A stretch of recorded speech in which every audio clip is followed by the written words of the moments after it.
Guys यहाँ पे दो इनकंसेंट वॉल्व लिया है मैं, 200 वाट 230 वोल्ट की। ओम्स लॉ के हिसाब से इनका जो रेजिस्टेंस है 264.5 ओम्स होना चाहिए। R equal to V square by W formula हिसाब से है। लेकिन यहाँ पे आप देख सकते हैं कि इसका जो रेजिस्टेंस है वो काफ़ी कम है रूम टेम्परेचर पर। और जैसे मैं इसके पास वाला बल्ब को ऑन कर रहा हूँ, इस बल्ब से जो हीट प्रोड्यूस हो रहा है वो इस जो दूसरा बल्ब जिसका मेजरमेंट कर रहे हैं रेजिस्टेंस, उसका फिलामेंट को गर्म कर रहा है। वो गर्म होने पर रेजिस्टेंस बढ़ रहा है।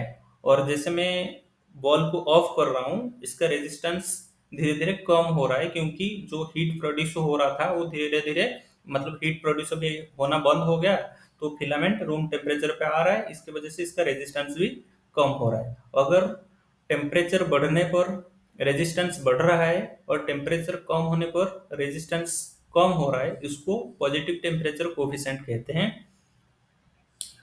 अगर हम ये बॉल को फोल्डर में कनेक्ट करके स्विच ऑन करते हैं तो इसके थ्रू करंट पास होता है। करंट पास होने की वजह से इस पे हीट प्रोड्यूस होता है। इस हीट इसको 264.5 ओम्स के पास ले जाता है, जो कि इसका अप्रोप्रिएट रेजिस्टेंस है इसके पावर के हिसाब से।